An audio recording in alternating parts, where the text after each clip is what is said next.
All right. Hello, everyone. Welcome. It's so good to see you all. Thank you so much for joining us today. It's great to see some familiar faces that are in this group.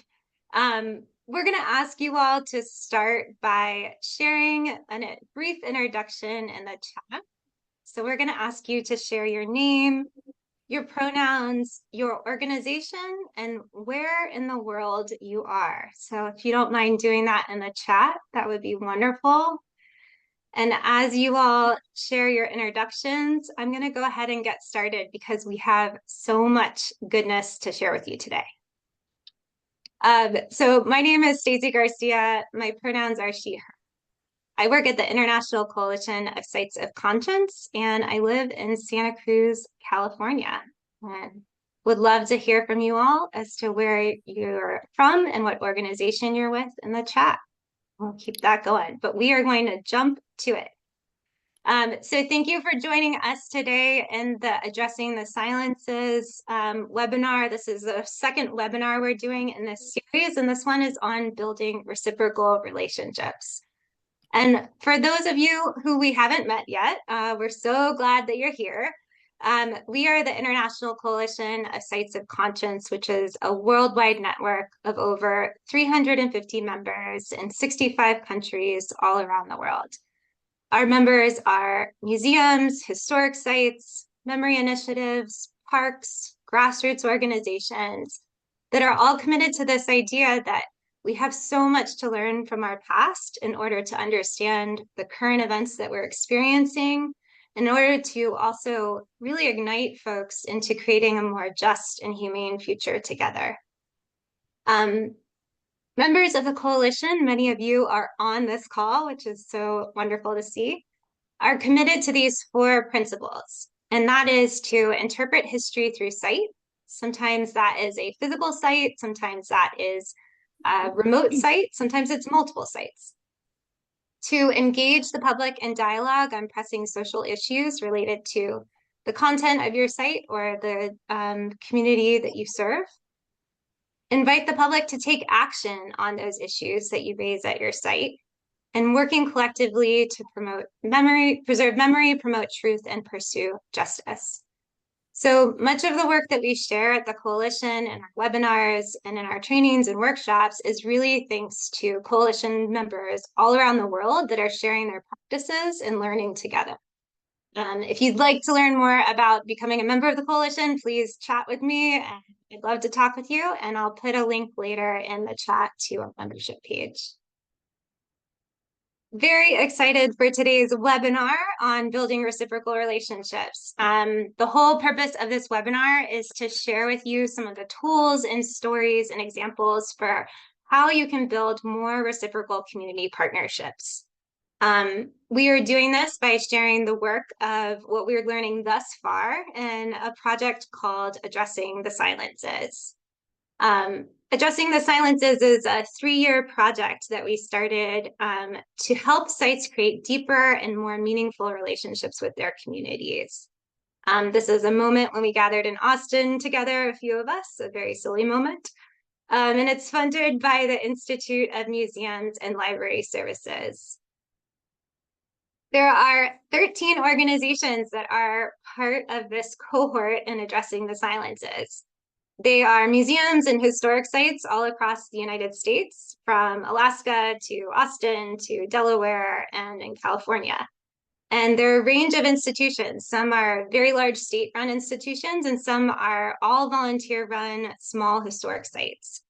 But all of these sites are really committed to this cohort in order to build stronger relationships in their communities. And they recognize that there are communities that have been excluded from their organization in the past that they want to build stronger relationships with moving forward. In the first part of our cohort, over a period of about, I think, 3 to 5 months, we did a lot of deep reflection work, thinking about each of these organizations' current community engagement practices and identifying one particular community to focus on for this project. And if you want to learn more about that reflection process, you can watch the previous webinar, which is up on our YouTube channel, and I'll send a link to that as well if you want to learn more about that part of the process. We have also 13 amazing community partners that are part of this cohort. So each of these sites, whether they were museums or historic sites, reached out to a particular community partner in their region in order to build that deepening relationship with. Some of the partners are folks that they have worked with before that they wanted to deepen relationships with, and some were brand new community partners that they had never met before. And I would say the majority were folks that they had never met before. So alongside these museum sites, community partners are working together to really ask this question of each other, which is, how do we build reciprocal, meaningful relationships with each other? And how do we do so in a way that is increasing inclusion and collaboration throughout the region? We are halfway through this 3-year project, and we're excited to share like the messy middle with you of like where we are right now. So thanks so much to our partners who are willing to share this with you and share our in-progress learnings. Again, you can watch the first part of this series on YouTube. Today, we are talking about building reciprocal relationships. And then in September, we're going to do another webinar, which is about making change from the inside out. And that's reflective of where this cohort is right now, which is thinking about the internal practices, policies, and procedures of the organization, and thinking about ways that we can change some of those internal practices to really be more inclusive and to really help this community partnership flourish. So we hope you will join us for that next one.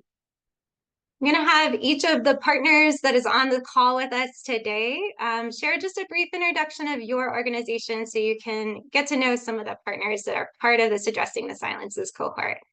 And Gloria, I will turn it over to you first to share.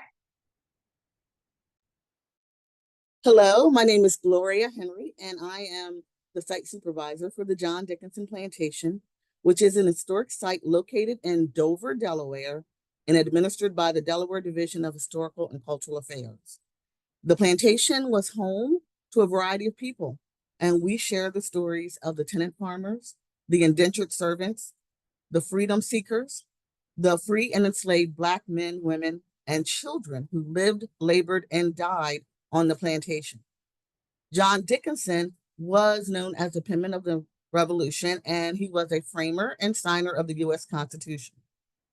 He was an American founding father who wrote of freedom and liberty for all while holding many human beings in bondage.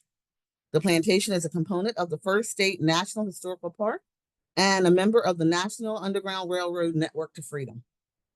The John Dickinson Plantation is a national landmark that has been open to the public since 1956, and we have inclusive research which has guided our interpretation over the years.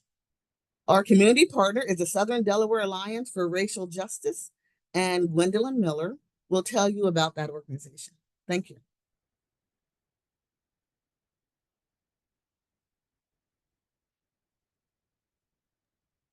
Thanks, Gloria, and we'll turn it over to you, Gwendolyn. Oh, Gwendolyn, you're on mute, sorry.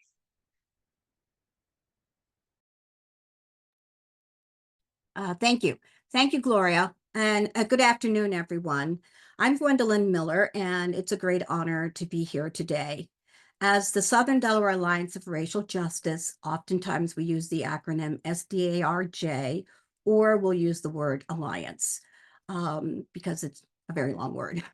I am the board member, and I'm privileged to serve as the chair of the SDRJ Community Partner with the John Dickinson Plantation. SDRJ is a nonpartisan organization focused on Southern Delaware, and it's dedicated to educating, informing, and advocating for racial justice, equity, and fair opportunity. Our mission centers around addressing and eradicating systemic racism through education, advocacy, and reinforcing policies that promote social and racial justice. My commitment to advancing racial justice, equity, and inclusion is consistent both in my professional life as well as my voluntary pursuits. As the founder of Addressing Racial Microaggressions, I've had the privilege of working as an instructor at universities on said topics, a consultant for corporate and academic institutions, and most importantly, as an expert witness on racial microaggressions, unconscious bias, diversity, equity, and inclusion. This alignment of my racial justice journey and SDARJ, and with the Addressing the Silence initiative, is not coincidental. There are significant parallels between my association with SDRJ, the John Dickinson Plantation, and my professional focus. And there are many ways. 3 of them would include confronting systemic racism. Both my role within SDRJ and my responsibilities as an expert witness revolve around addressing systemic racism and its adverse impacts, whether it's through educating or providing assessments in legal context. My commitment remains unwavering in highlighting the racial disparities and working toward constructive change. Amplifying marginalized voices. Our partnership with John Dickinson Plantation also aims to amplify the voices and stories of the historically silenced enslaved individuals. Similarly, in my professional realm, my efforts are directed towards ensuring that the perspectives of individuals affected by racial discrimination are acknowledged and understood. And finally, promoting understanding and dialogue. SDRJ's main mandate is to facilitate dialogue, conversations, to educate the community about racial concerns which also aligns with my goal and my business as well. Excuse me. Both undertakings involve breaking down complex subjects and conversations on race and nurturing understanding and stimulating meaningful discourse. Now, within SDRJ, we operate through several committees, which include, among a few, education, community outreach, and advocacy. Additionally, we offer topics around racial issues at our town halls, racial discussion groups such as Dialogue to Action, or our book club, the SDRJ Book Club, our youth models, and we also deliver so many more programs than time will allow me to explain. Our accomplishments include organizing educational symposiums like our town hall, lobbying for policy changes, and collaborating with other community entities to champion equality. Our overarching aim is to enrich our cultural environment through diverse collaborations, foster positive outcomes for future generations, and challenge systemic and structural racism by educating the public on historical or current racial issues and conditions. Additionally, we address criminal injustices as well. One of our most significant initiatives at SDRJ is our collaboration with the John Dickinson Plantation through this Addressing the Silences initiative. We are very pleased and happy because we feel that the commonality we bring together is that it enables us to confront and acknowledge the complex history of slavery in Delaware, including the sites at the John Dickinson Plantation. And through this collaboration, we aim to amplify the voices and stories of the enslaved individuals that have historically been silenced or overlooked.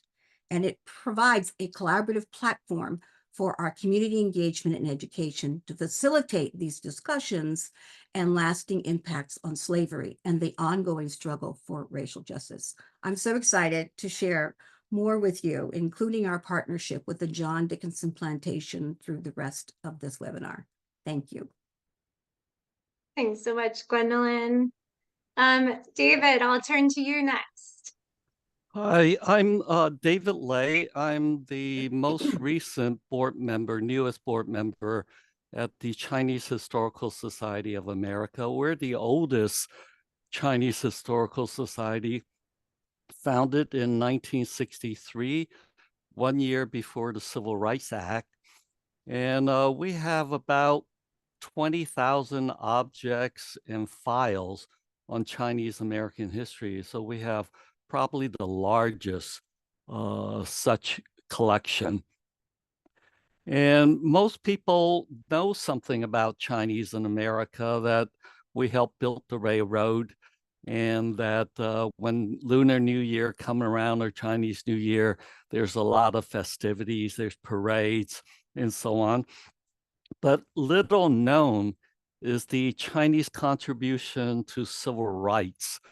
The Chinese were excluded from coming to America in 1882.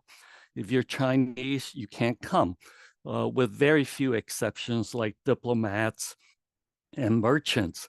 This happened and was kept in place until 1943. But the Chinese weren't quiet about this. There were about 105,000 Chinese in America at that time.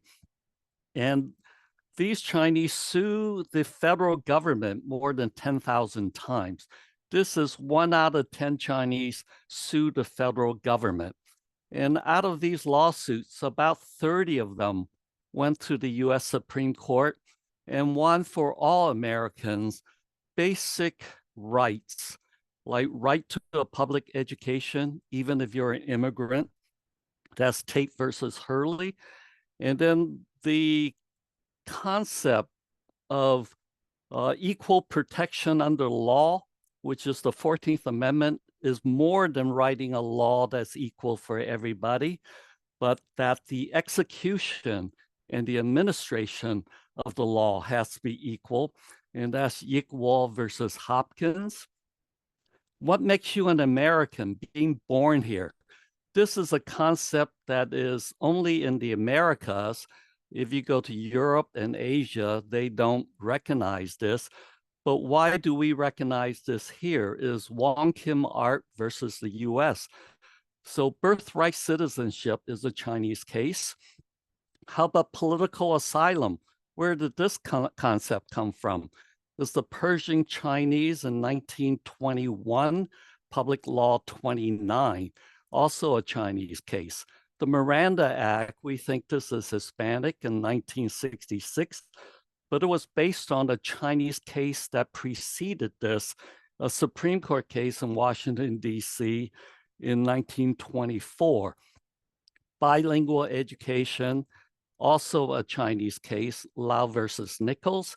And the Chinese even brought up the case of separate but equal in our schools in the 1920s, but we didn't have Thurgood Marshall on the Supreme Court, so the Chinese lost that. So all these are things we would like to bring out, and we teamed up with CYC, Community Youth Center.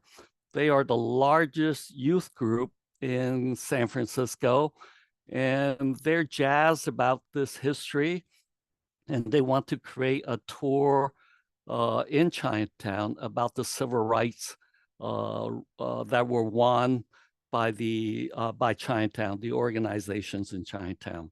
Thank you. Thanks so much, David. Tessa, I'll turn it to you next to share.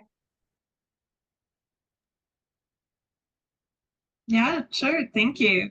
My name is Tessa Jager. I'm the executive director of Hermann-Grima Gallier Historic Houses. We're 2 historic houses in the French Quarter of New Orleans. Prior to this role, I was associate director of production and distribution at the National World War II Museum, where I worked on everything that left the museum walls. So the first podcast, Suncoast Emmy Award-winning documentary, distance learning, etc. Our museum, our board of managers, is the Women's Exchange, which was founded in 1881. So it is actually one of the oldest women-led nonprofits in the South. Initially, it started as a consignment shop in the sort of vein of Federation of Women's Exchanges that were happening at that time. It was an opportunity for women to anonymously sell their wares without the stigma of making money outside of the home. As societal norms started to shift, the organization took over Hermann-Grima House and turned it into a boarding house for women. So at a time when women could work outside the home, they couldn't necessarily live on their own. So this was an opportunity to have a little more independence. And then as norms started to change again, Hermann-Grima House was shifted into a historic house. A couple years later, Gallier House was also included in the museum. Hermann-Grima House was built in 1831. Gallier House was built in 1859, and the family moved in around 1860. At Gallier House, we have more of what you think of sort of a traditional historic house tour, architecture, decorative arts, etc. At Hermann-Grima House, at the end of 2021, we introduced a new interpretation.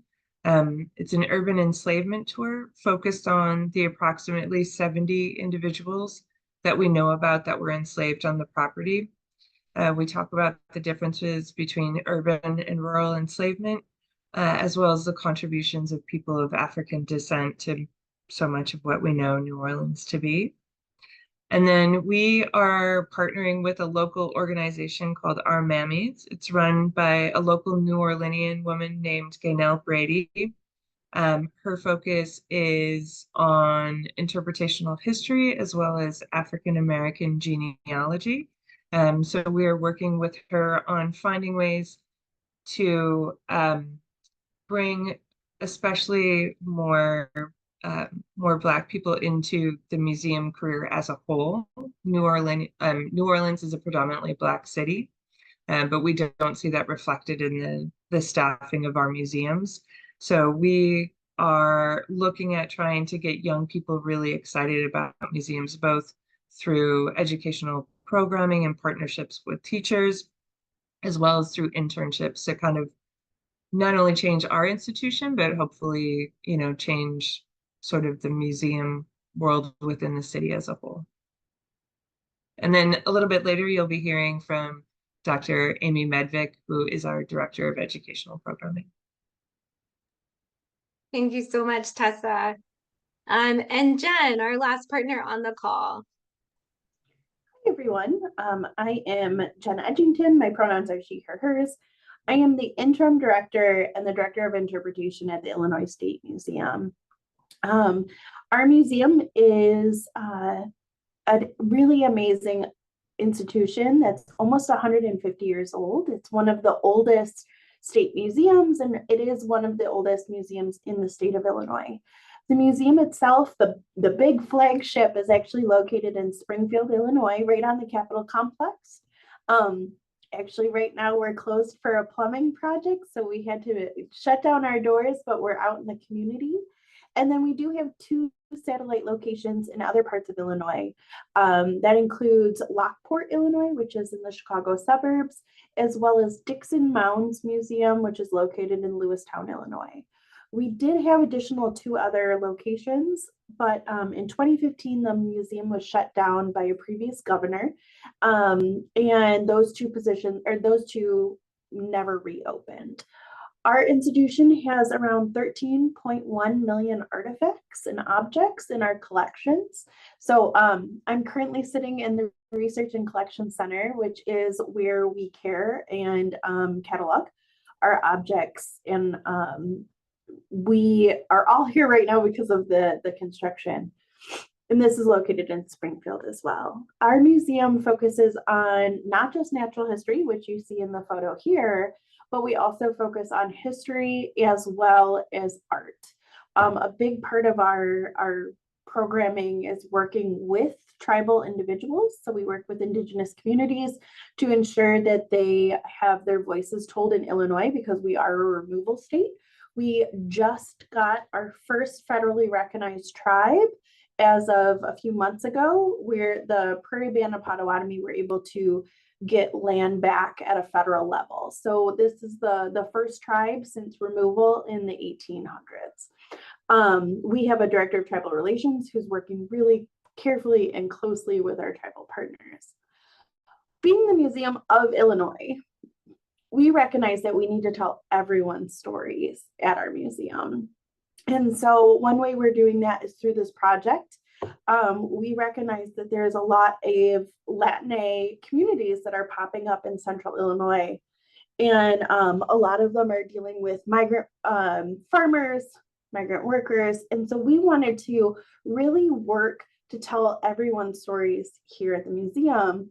And the way that we decided to do that is we actually partnered with a small town called Beardstown, Illinois. It's about an hour away from our capital. It's on the Illinois River. And they are a community that really is centered around a pork processing plant. And so there's a lot of workers from all over the world that end up in this teeny tiny central Illinois town that we are fortunate enough to work with the high school there. So we are working with youth, freshmen to seniors, that are a part of the Spanish Club. So these students are primarily Spanish speakers at home that have decided that they wanted to form this club. There's around 60 kids that are part of this club that are also part of our project. So we're working very closely with the teacher.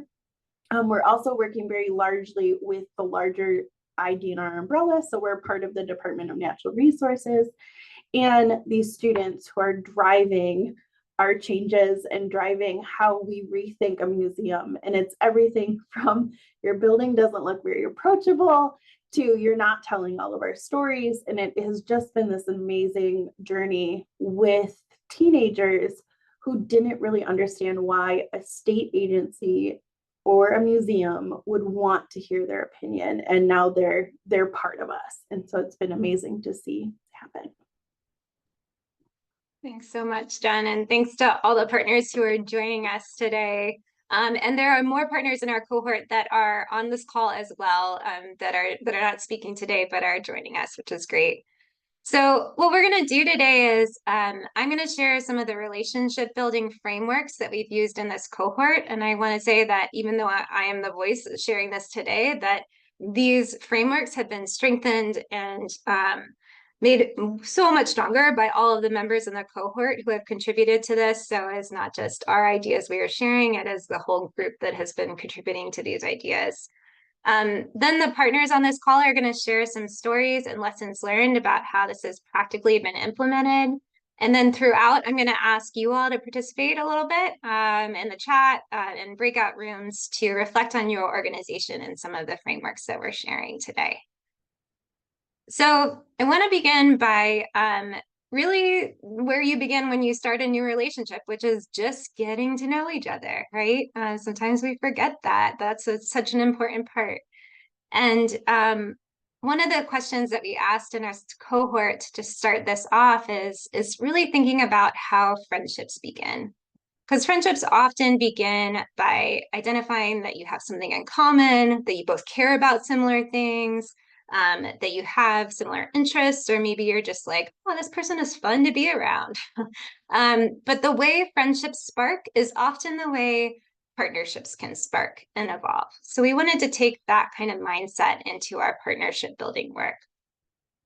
And a big part of that was just kind of like slowing down the partnership building process and trying to get to know each other as human beings. So really taking the time to get to know what each other cares about, our interests, the places they love to go, the things they love to do, and then getting to know each other's organizations and starting to better understand how that organization functions, what are the things that they do, what do they care about. And I think one of the biggest lessons learned that I've heard from a lot of the museums and sites participating in this is that it's a new way to kind of just start by getting to know each other and really take the time to do that before you jump into this big shiny project together.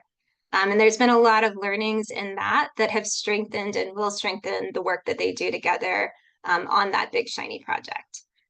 So at the beginning of our cohort, we took some time to brainstorm some different ways that the partner sites and museums could get to know their community partners and start to build a better understanding. So we came up with a bunch of ideas for how to do that. I can share this slide with you all later. And including things like, taking a walk in a place that they love, or asking your partner to share a poem and then reading that and talking about it, or doing an activity that you love together and reflecting on that.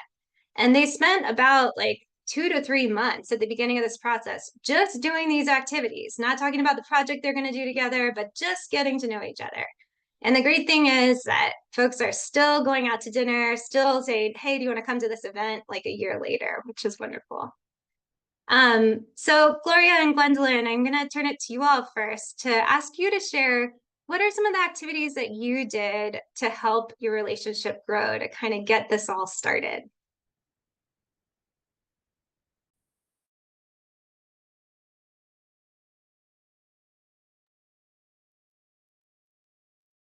You're muted, Gloria.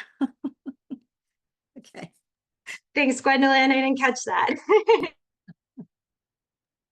Okay. Thank you. Sorry about that. My mouth stopped working for a second. So our first contact, just to give you a little background, we did not have a community partner right away. And so we knew some community organizations and that we thought would be good partners. But to be honest, we were turned down a few times. And as some of us know, rejection doesn't feel good. And Stacy kept telling us, go ahead, keep trying, keep trying. And so we knew that of the Southern Delaware Alliance for Racial Justice, but we didn't know each other. We didn't know people in the organizations. And sometimes in Delaware, it's people you know help create an easy way to get to know the organization, to have some type of familiarity with them. And so we didn't know each other, and we started our partnership with an email. And then it progressed to telephone conversations. And then Gwendolyn and I met on our site, and we started talking about collaboration immediately. We decided we were going to be best friends right then and there. And the official group first contact was actually at an area restaurant. And so we actually sat down together, we ate together, we had the whole restaurant to ourselves. And so we became very loud, and we started talking to each other, introducing each other. The whole group, both groups were just engaged with each other, learning about them, where they come from, who they were, what their beliefs were. And we got to know each other that way. And then we took a walk in the rain. And I'm just going to say, I don't normally do that. We did not walk in the rain. We did not get this hair wet or anything else, but we took a walk in the rain a couple of blocks to an area museum, and we had a wonderful time visiting our local Zwannendale Museum, and they had a wonderful time asking questions. And so this is our first contact, and you see some of the pictures of the groups doing the eating and also just walking and talking and just getting to know each other in an area museum that we were not actually engaged with. We were literally just learning the information that the museum had to offer to us. And so we decided we were going to have more interactions. And so this is a building process. And so on the next slide, you'll see some of the other things that we decided to do. So some of the things, they came to our sites and engaged with our programs. And then Gwendolyn's going to tell you about how we engaged with their area, and how we engaged in their area. So SDARGA decided to stop in and visit our monthly Thistledown Fiber Guild demonstration. So they come up and they set up weaving, they set up rug hooking. And so you're allowed to engage with them. They show you things and they hope you join. And eventually you can ask any kind of question. We have a weaving program at our site. And so in one of the pictures, you see Gwendolyn talking and engaging with the Thistledown Fiber Arts Guild. And then I just happened to mention an annual event that we have with about 700 fourth graders for one day. And they were like, we would love to come. And they came and they spent the entire day engaging with the children and looking at the different activities that we do throughout our site. They also came for a second grade school visit. They observed the group. You see them making sachets, scented sachets in the upper right-hand corner. And so they got a chance to listen to the school tour and also see how the kids engage with us. We also have an African burial ground on our property. It was discovered in 2021. And so we are in the process of helping to form a descendant community engagement group. And so part of that process is to have public forums. And so we had the Southern Delaware Alliance for Racial Justice. They actually came to one of our public forums to learn a little bit more about us and what we do. So we actively encourage them to come and visit our site and some of our programs. And this building of a relationship is hard work. And it's kind of scary that we're opening up everything and asking for feedback.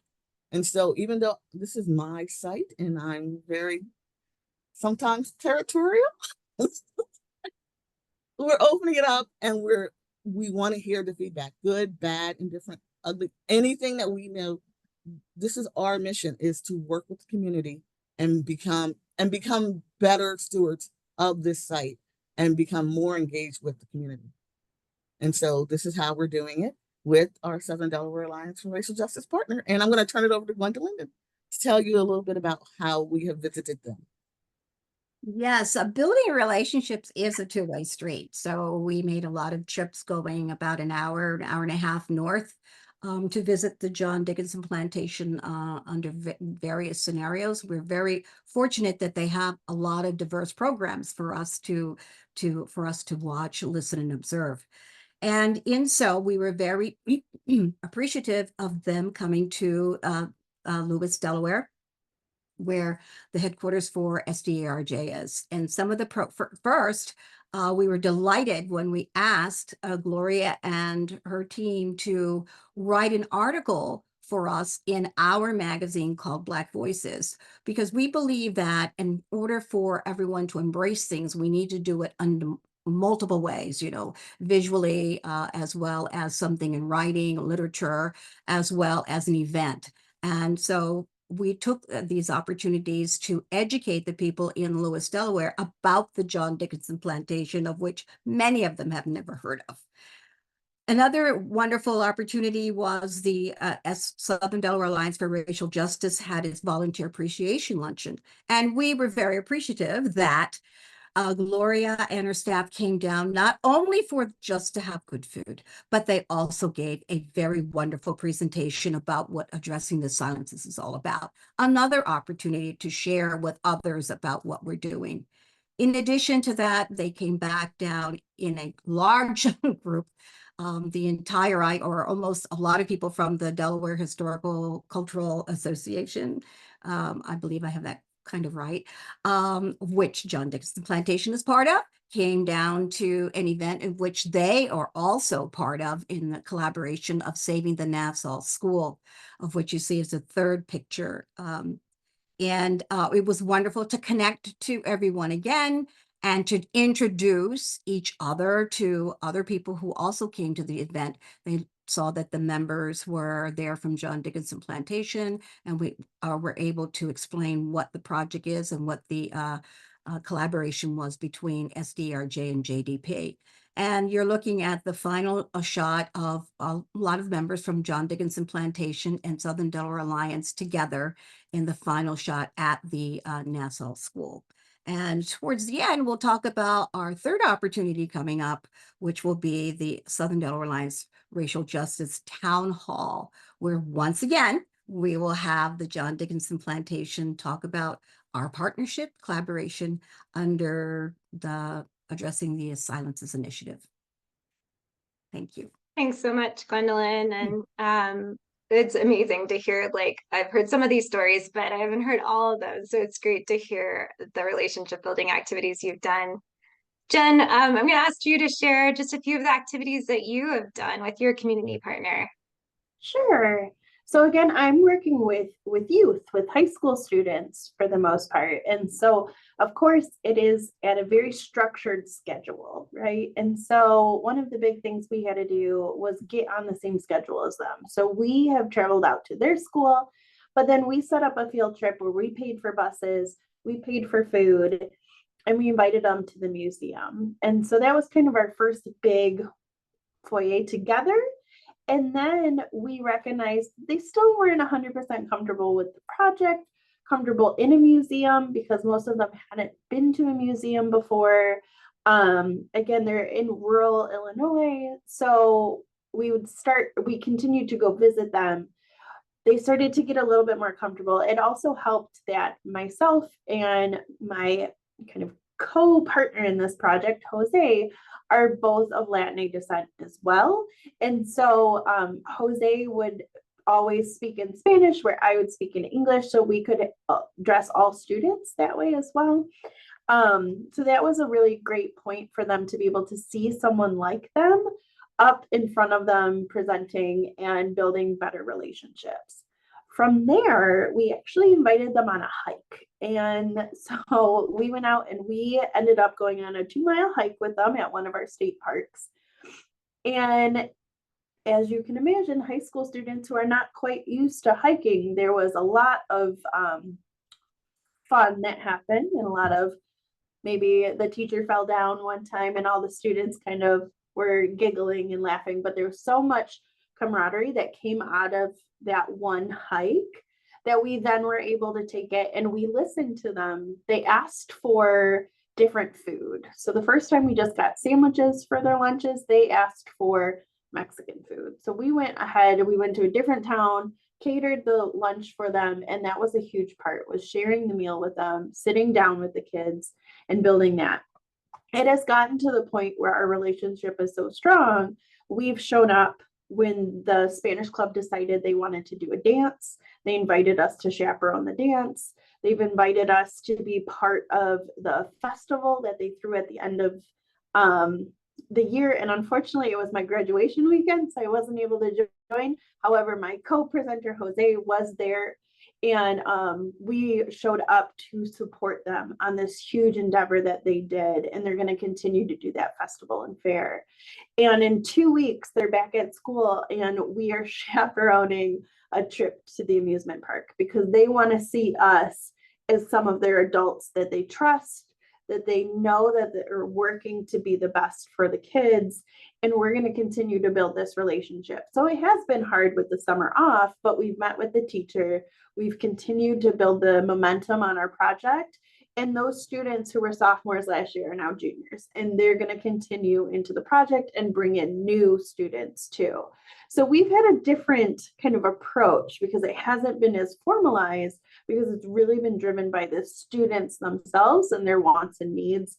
But it's come up in very unique ways. To be asked to chaperone a dance, I never thought that would happen, but they wanted us there. And the same with the going to Six Flags with them as well. So it has been really fun to let the students drive and let us kind of be there to support them. And it's really resulted in some amazing results. Thanks so much, Jen, and thanks, Gloria and Gwendolyn, for sharing that. So there's a variety of things you can do to just like get to know each other. Maybe that is going on a hike, having dinner together, walking in the rain together, or riding a roller coaster together. I just learned that from Jen. So continue to think about ways you can, be creative and really building better understanding of your community partner together. And again, we'll send the list that we created out in an email later. The next thing that we want to talk with you all about is ingredients for reciprocal relationships and what makes a relationship reciprocal. And the way we've approached this is to really ask ourselves to think about our personal relationships. So I'm going to ask you all in the group to do that now. And think about the relationships that you have with friends or with neighbors or family members or romantic partners. And in the chat, or you can unmute yourself, it would be great to hear what are some of the qualities that really make those relationships you have feel reciprocal to you? What are some of those qualities or aspects or approaches that make those reciprocal?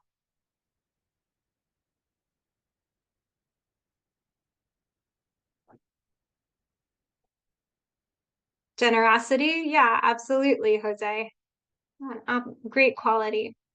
Being able to give without the expectation of being returned in kind, absolutely. Listening, giving time, supporting each other, patience, accessibility.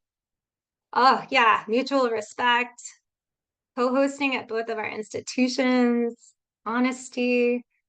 Yeah, absolutely. All of these qualities are things in our personal lives that are really helpful in thinking about reciprocity and the relationships that we hold. And you guys can keep those going in the chat.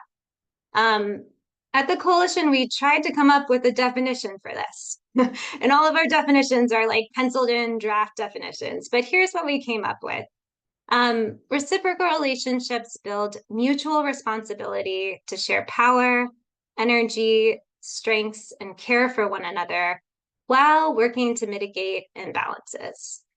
And I think the important part of this definition that I really want to call out is that, it's not merely a give and take relationship. You're thinking about ways to collectively build and share power and responsibility with one another.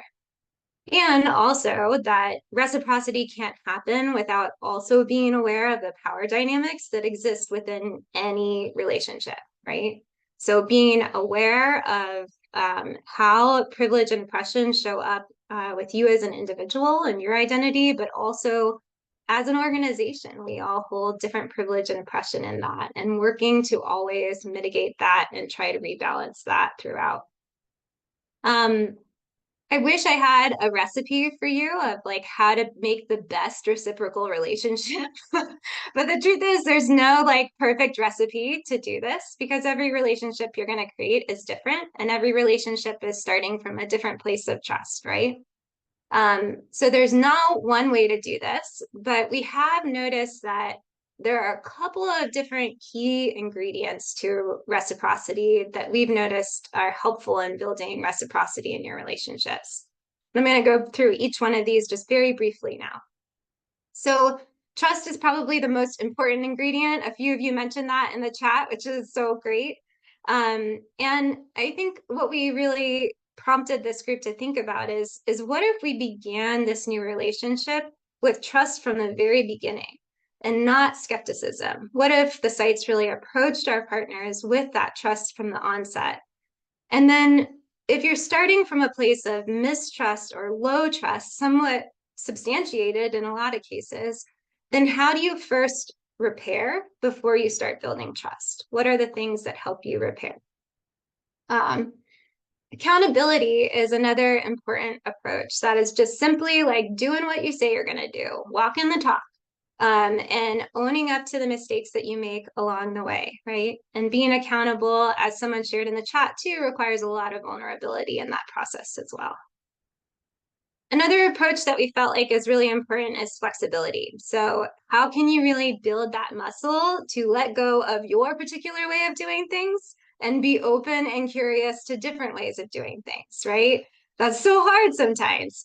But how can you be more curious and open and willing to compromise, and particularly in thinking about some of the structures and processes and internal ways that your organization functions? Time is also like, there's never enough time.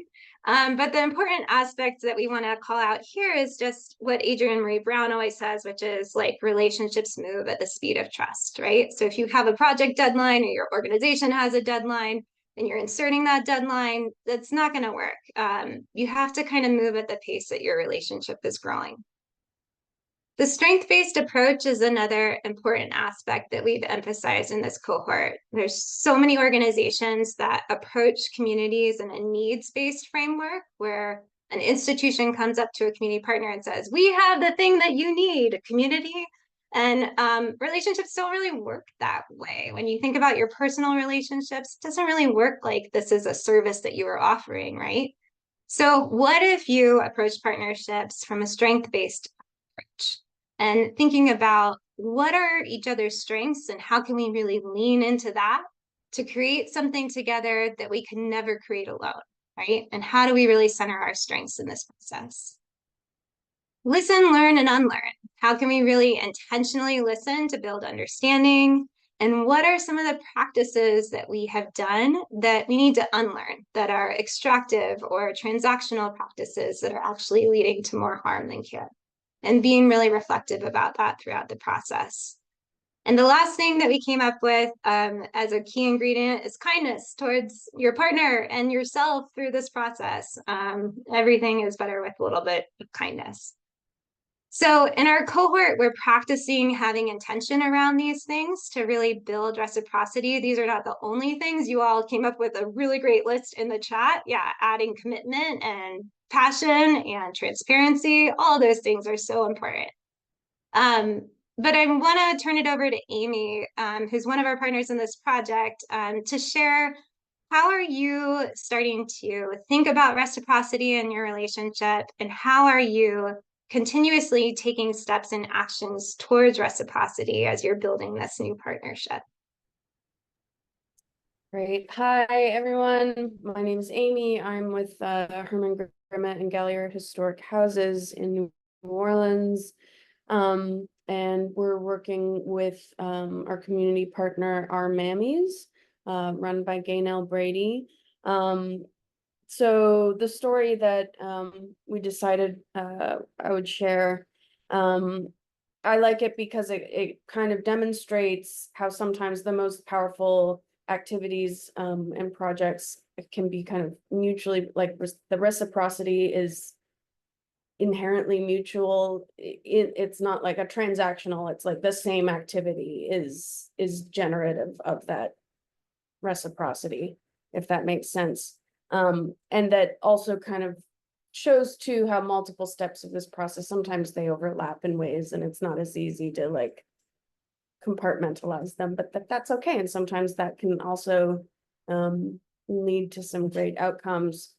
So for us, we're working with Our Mammies, run by Gaynell Brady, and a huge amount of her work is about teaching about African-American history through family history. So she will give presentations and lectures on her own family history as sort of like a microcosm of larger things going on out in the world. And when we initially, all agreed to work together, when she, agreed to come on as our community partner, I think I was the only one of us three on this project, as far as our museum staff, that hadn't met her already. And then, of course, like some other of the coalition members, we were a little bit behind, and like we're all super busy, and so we were moving forward with the steps, but it was a little bit piecemeal. It was we were like doing the best we could with our resources, and so I think there was like an initial meetup that I ended up being sick and couldn't go, and so I was, especially by the time we were getting to the initial kind of project planning or just like brainstorming, I still hadn't really had that opportunity to connect with Gaynell personally. And we did have like a lunch that was sort of like a working meeting. So we were trying to like roll those two things in together. And we asked her, pretty directly, like, we want to make sure this is reciprocal for you, and what are you hoping to get out of this partnership, and what can we offer?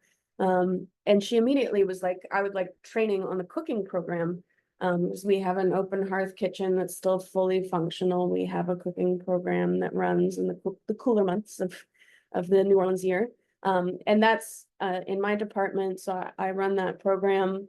And so we were like, fantastic, like that's an easy place to start. Happily, we'll show you around the kitchen and teach you how to use all of the the historical gadgets and things.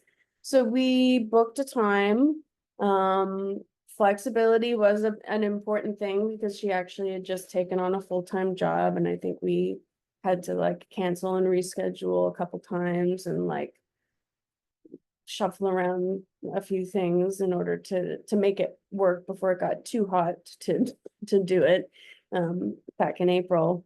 But we scheduled the time for basically a training where just she and I were going to be working in the kitchen together on a couple of recipes, a bit of a lighter day than what we normally do in there, but we were still open to the public. So she was going to see the tours coming through.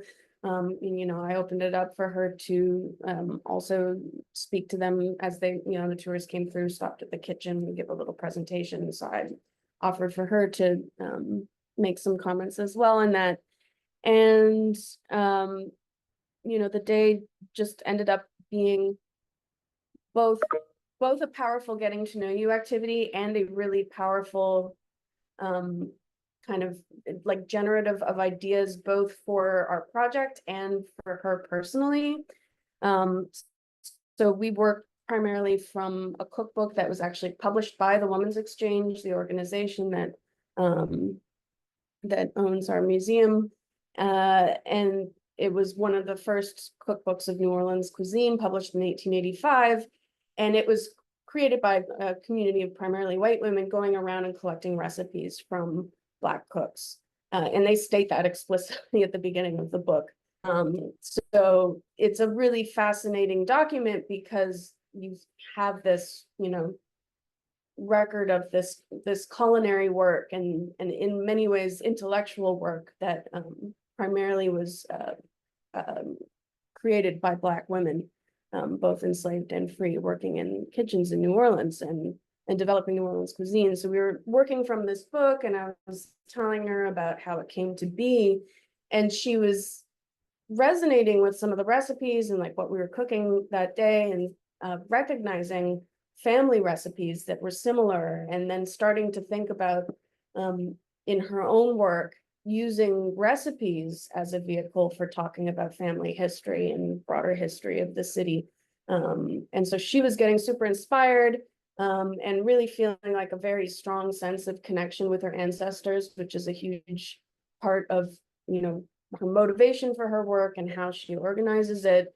So it was very powerful on that level for her. And then we were also coming up with all of these ideas of how to center the cooking and the intellectual legacy and cultural legacy of those recipes and New Orleans cuisine as developed by Black cooks in the projects that we would then go on to do together, and like how to engage children, you know, how to tie it to science curriculum, like all of these great ideas coming out of this day of cooking together. That was also a way of like sharing knowledge with her that she could also take and use in her own work. So it was a really powerful exchange, or not even exchange. It felt much more like a collaboration and like helped me rethink how to frame our cooking program and how to talk about it. And we came away with like a lot of built trust. Like talking about trust is an important part of a reciprocal relationship. Like cooking together, we like came away with really just sense of like went from a professional colleague to a friend. So that was really lovely. Thanks, Amy, for sharing that. You know, I think what we're emphasizing throughout this cohort is just like being intentional about reciprocity and looking out for those opportunities to take action around that. And as Amy shared, like these moments where reciprocity is happening can lead to unexpected things that you may not have even thought of prior to that. So there's some beauty in that as well. So continue to think about ways that you can kind of add some of these ingredients to your pantry and making some reciprocal relationships and cooking that up. These are just a few of the qualities, but you all listed a lot more that we should be aware of as we're building reciprocal relationships. The next thing we want to talk about is sharing power. Can't really talk about relationships without talking about sharing power. And one of the ways that we have chatted with a cohort about this is by sharing Arnstein's ladder of citizen participation. This is a tool created by Sherry Arnstein, and the ladder really represents different levels of community participation and agency and power in an organization. starting from a very low level of power to a very high level of power within an organization. I'm going to quickly walk us through from the low to the high, how this kind of looks and shows up in our organizations. So manipulation is the kind of lowest level of power. Just don't do this. This is like rubber stamp boards where you're asking people to participate, but you're not really listening to them. This is no agency, no power. It's not something anybody should ever do. The next step up here is therapy, and this is like a pseudo kind of participatory program where, again, the organization is saying, like, I have something that you community need, but that organization doesn't have a relationship with that community and doesn't actually understand what that community needs. So it's a false kind of participation, and again, not something that actually leads to agency or power. A step above this, and this is the first kind of level of more legitimate participation, is informing. So this is when an organization is sharing something with the community, informing them of something, but it's a one-way street. There's not opportunity for feedback or for dialogue or for questions. So sometimes this can look like an institution doing something that the community is upset with, right? And issuing a statement about, here's why we did that, but not really asking for any feedback or dialogue or debate around it, just saying, this is what we did and the end of story. So it's a level of participation, but again, it's not a two-way street. A step above this is consultation. So this is actually when you're inviting communities to share their opinion. You're like, I want to hear your ideas. I want to hear what matters to you. Sometimes this can take the form of a survey or a focus group or like a neighborhood meeting, but you're actually listening to people's opinions or ideas. However, some of the times this can be problematic when you are just listening, but you're not on those ideas, right? You're taking these ideas, but not following through on it. Or if you're really asking for these ideas and concerns, but there's no follow-up opportunities for that community to stay involved and continue to be a part of the larger work that you're doing. Placation is when communities are invited to have some degree of power and influence in your organization. But usually they are participating in a predetermined structure or container that you have created. So maybe they are participating in an event or an exhibition or a program, but you're designing the whole thing and they're participating in that. They sometimes can feel like these levels of participation are tokenistic, particularly if it's, for example, a group that you're inviting to participate in a cultural event once a year, but you don't invite them to participate in other events throughout the year or other opportunities throughout the year. So it's a form of participation, but there's a container for it, and the institution still has a lot of control over it. The level where you get to actually more community partnership is at the partnership level. This is the first step towards legitimate participation. This is when you are collaborating with the community group and co-creating something together. You're from the outset saying, how can we design this together? How can we plan this together? What should this look like? And how can we do it together? So sometimes this could look like planning a project together from start to finish, program, an exhibition or event. But you're really having an exchange where there is a give and take, and the institution can't dominate and say, this is the way we're doing it, and sorry, we're not listening to you. You actually have some shared agency with each other in whatever program or project you're working on. Delegated power is a step above that. This is when institutions truly start to give up more and more power. This could be like a community group that is managing an entire program at your organization. It could be a community group that is managing a set of funding, or a group that is managing some key strategic decisions at your organization. But you're really practicing sharing power at your organization in big ways, not just in small ways. An example of this is one of our members, the James Madison's Montpelier Plantation. They now have a co-governance model in their organization with the Montpelier descendant community, where they're actually sharing decision-making power and governance in their organization. The ultimate level of participation that is so hard to achieve, but is always worth striving for, is citizen control. This is when a community fully governs an entire program or institution. This is a full redistribution of power into a community-led process.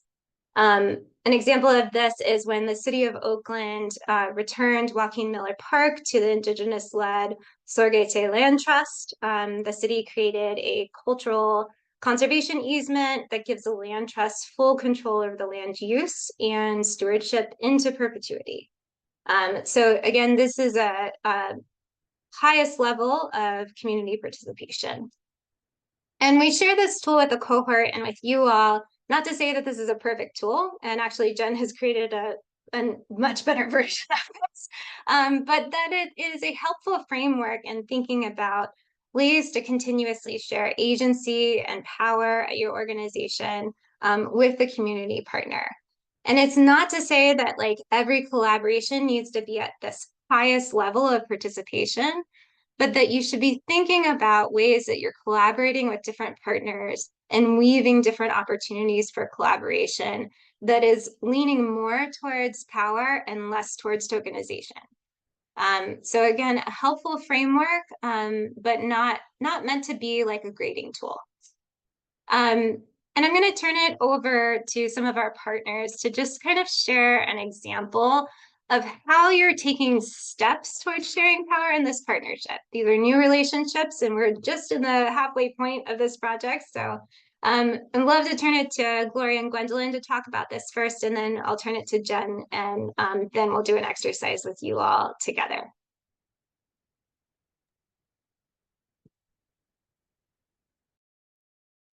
So we have been working toward building this relationship and sharing power, and we realize it takes a lot of work and dedication on both our halves. The John Dickinson Plantation and the SDARJ first need to learn about each other's organization. We didn't know enough.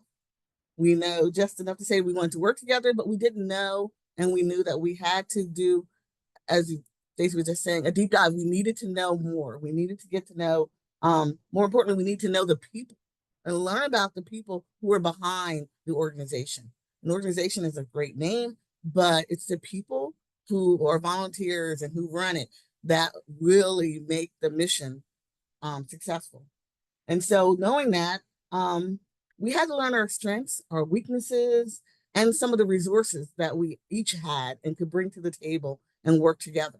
And we need to know what both of us were missing, and that we need to bring out from outside sources to help us.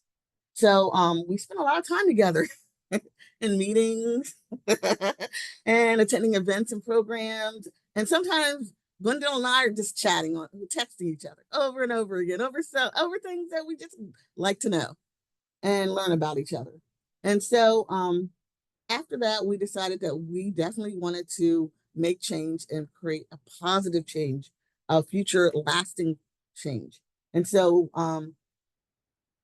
we are doing that, and our first step is to create and to host a town hall to talk to the public about what we're doing, to share with them, and also ask for their opinions on certain things. And so this town hall will be hosted by SDARJ, and the John Dickinson Plantation will be sharing and explaining some of the process of how we are moving forward together.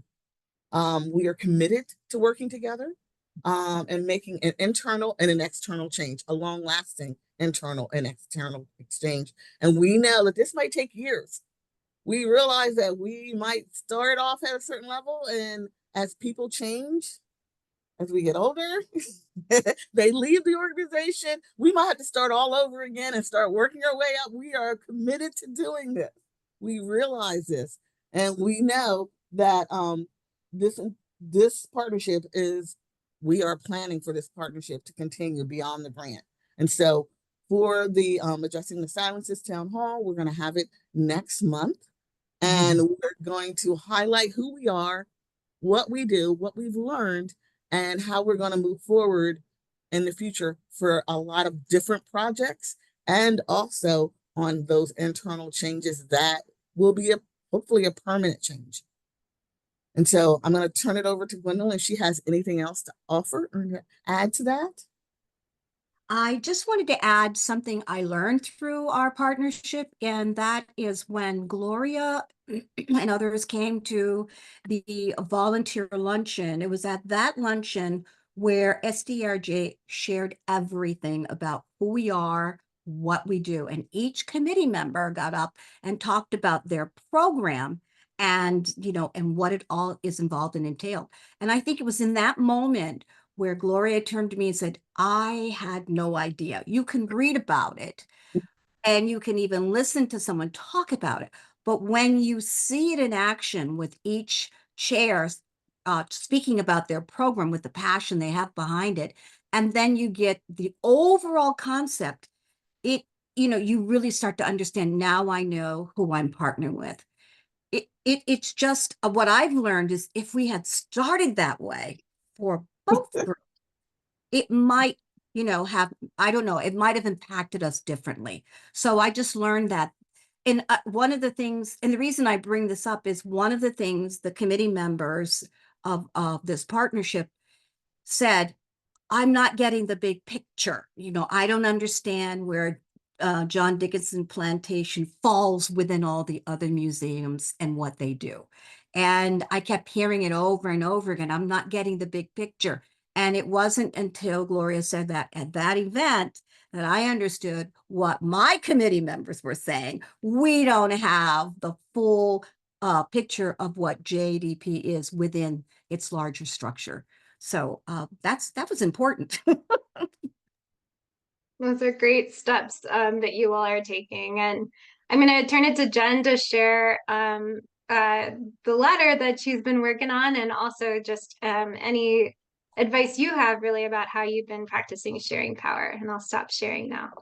Absolutely. So in May, I got my doctorate in First Nations education, and in my research and in my dissertation, I actually stumbled on the ladder that was presented earlier, and I really loved where it was going, but I felt like it wasn't fully there for what I needed.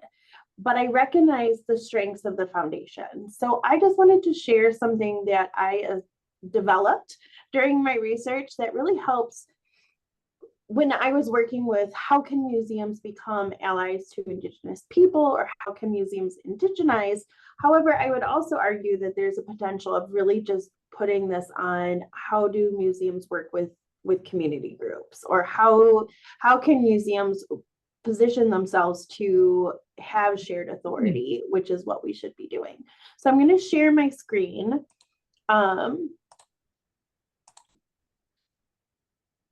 So, okay, I think you can all see it. So it's a little different. I am very thankful for my graphic designer, who happens to be my husband. But I just wanted to walk through. So you'll see kind of some of the similar things, but this is really looking at what museums can do to really indigenize their spaces. So how do we give authority to Indigenous people within our walls? But again, I would argue that although the foundation's here really looking at Indigenous populations, we could do that with any communities, especially those that are historically marginalized. So in the first kind of rung is non-participation. So in the other ladder, you saw it as no power. I really wanted it to be a participation-driven ladder. So you'll see on that first bottom rung is omission. So that means that your museum doesn't even talk about the Native people that that were on your land before you were, or before the people you talk about were. So that is the first basic step, is that Indigenous people are not even mentioned at your museum. The next one, which again is still non-participation, you're not bringing in the tribes to work with you, you're not bringing in the communities to work with you, is that unchecked stereotype. So oftentimes when we go to museums, we only see Indigenous people put in the past, right? It might be a diorama that is a snapshot, but how accurate is that diorama? It's often very told through a European lens. It relies on the stereotypes that often depict Native people in an inappropriate and inauthentic way. So those are my two non-participation. From there, you get into tokenization. So we also don't necessarily want tokenizing either, right? We want real authentic relationships. So while these are better in the latter, they're still not great. And the first one is informed. So maybe you tell the tribes, hey, we have something of yours in our collection, or hey, we talk about you in our diorama, but you don't do anything else. It's just an information sharing, but it's not inviting them in to work with you. The next I have is consultant. So that's kind of that rubber stamp. You might hire a Native person to look at your curriculum and give a rubber stamp, but it doesn't mean that you are authentically working in partnership with Indigenous community members. You are working with one person in a very transactional way, which of course you should be paying for labor. That's a whole different story. However, the consultant is often seen as in this tokenizing realm because you are asking them their expertise in a lived experience without giving them the agency to make the changes needed. The next one again is placation. So similar to the other ladder, it might be that you listen to tribes, you sit down and have a meeting, but nothing comes of it, or it's very rigid. You know, again, bringing in a consultant to do a speaking and engagement, but the museum sets the parameters and doesn't have any flexibility with that. The top one is where we want to be. This is the most perfect way that museums should be running in terms of Indigenous communities, which is indigenizing, not decolonizing, actually going beyond that into an indigenizing space by giving Indigenous people the power, the voice, and agency. And so the first one here is consultation. And that's a little bit different than the ladder that you heard about earlier, because in consultation with tribal partners, often it's associated with NAGPRA related materials, but it's completely different because at the end, you get what the tribes want. And as a museum, you should rise to that occasion and you should be listening. You should be making the changes as needed. So it's not so much we're going to listen as a pilot group, but it really is a deep-rooted conversation, and there's action items that you are responsible for at the end of that. Next is the reciprocal relationship, which is kind of this whole webinar, but it is really looking at having a relationship that benefits both the museum and the Indigenous community. It shouldn't be a one-way street. It really does need to benefit both. And that might be sharing resources. So I worked one time with the Indian Community School in Milwaukee, and we gave them money to make sure that they could do all the exhibits that we were working on together, right? So the museum was able to fund the bigger project, and so that the school didn't have to have any cost. Or for example, working with Beardstown, we pay for the buses, we pay for the food to ensure that those kids can be there fully present and the teacher doesn't have to worry about where's this check coming from, etc. And then lastly, and where we want to be is in that shared authority space. And that just means that those people in the community are at the decision-making tables. So they're in all decision-making areas. They're sitting at the table and centered at the table. They're not just one voice, maybe down the hall when we're making decisions. So this is something that it's been about 2 years of my life researching and developing and refining, but it's a part of a larger toolkit I created on how museum professionals can be better allies to Indigenous people. But this ladder, I hope, can help maybe spark something within you as well. But I'm happy to answer more questions on later too. Thanks so much, Jen.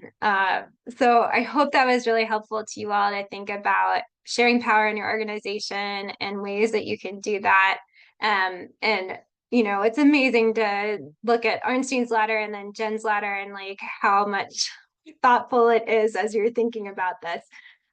So we don't have time for the breakout rooms today. We're going to put you in breakout rooms to talk about this, but we want to really encourage you to think about this in a more bite-sized way. It can feel really overwhelming when you look at these ladders. You're like, I have to overdo everything. And what we want to encourage is just like start with one community partnership and think about how you can move that up the ladder, how you can continuously share power in your organization by thinking about one existing partnership and start there. The last thing that we wanted to share with you all is this idea around creating a shared purpose. And that is simply having a discussion with your partner around what might be that larger challenge or opportunity that you both care deeply about and have some strengths to address together. I'm not talking about your organization's mission statement. I'm talking about big picture changes that you want to make in the world that your partner also wants to make too. So this could be like you really want to address inequities in your community. You really want to help people bridge across differences. You want to infuse creativity in your community. Or you want to start addressing climate change in your community. It could be any of these kind of like big picture items, but having that shared purpose together is going to drive your partnership forward and is in many ways the glue that like keeps you moving. And I know all the partners on the call are probably like so annoyed with me asking, what is your shared purpose? What is your shared purpose over and over again? But the reason we're asking that is because it really drives it forward, and it also can change over time, right? As you get to know each other, as you get to understand each other's strengths, that can shift and move. So being in alignment around that is really helpful. And David, we haven't heard from you yet, which I'm really excited to hear from you about. You know, you started at CHSA just a few months ago, but you had a relationship with your community partner prior to that. And so I want you to share just a little bit about how that relationship has evolved and how you're thinking about that shared purpose now that you're at a different organization and kind of what that's looked like. Okay, do you have the slide up? Anyways, my relationship with Sarah Wan, who's the executive director of the Community Youth Center, started about 25 years ago. I was running the Chinese New Year's parade for many years, and she said she had a group of kids that would like to help me manage the parade. It is televised live, 2 hours, so everything is scripted down to 30 seconds. And CYC, Community Youth Center, works with at-risk kids. And Sarah was a new program manager there and brought in about 15 kids. And I had worked with at-risk kids about 20 years prior to that. I'm one generation older than Sarah. And one of my regrets was I was not tough enough on the kids to make changes. I think we should have done more tough love. And she didn't have control of the 15 kids she had and cost me more grief in dealing with her kids than running the parade. And I cussed her out. And for revenge, she worked with these kids to the point where now they are the managers of her organizations 25 years later.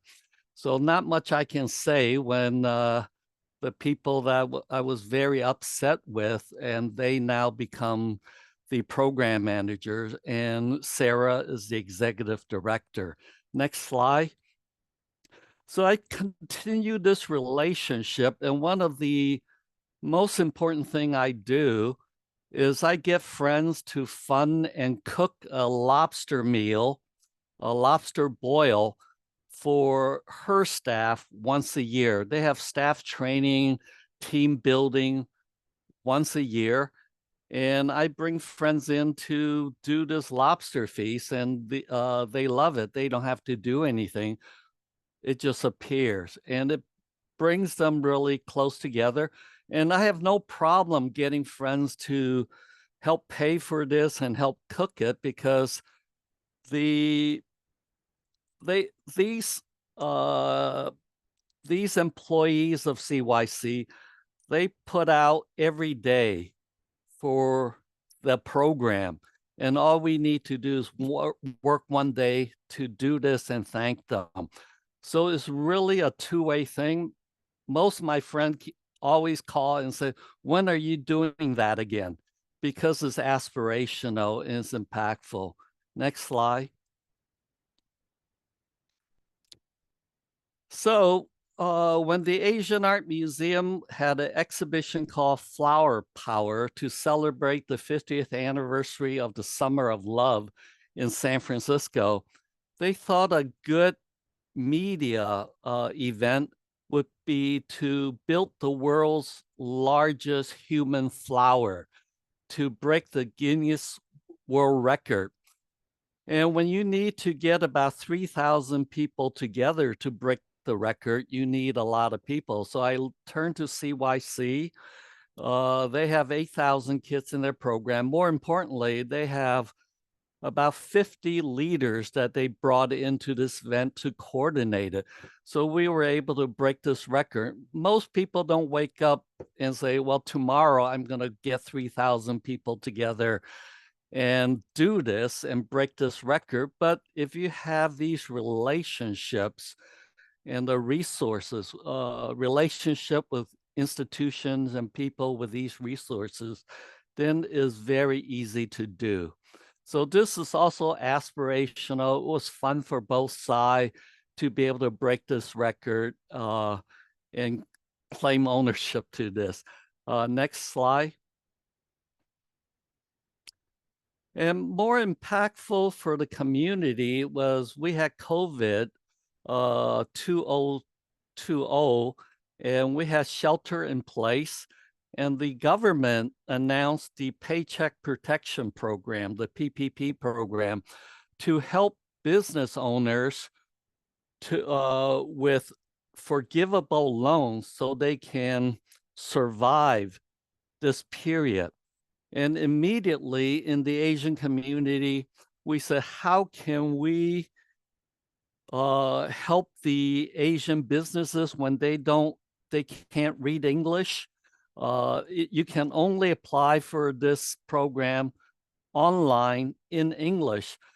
So we immediately got volunteers to explain the program, to be able to help people to apply online. And CYC provided the kids to answer the phones, bilingual kids to answer the phone.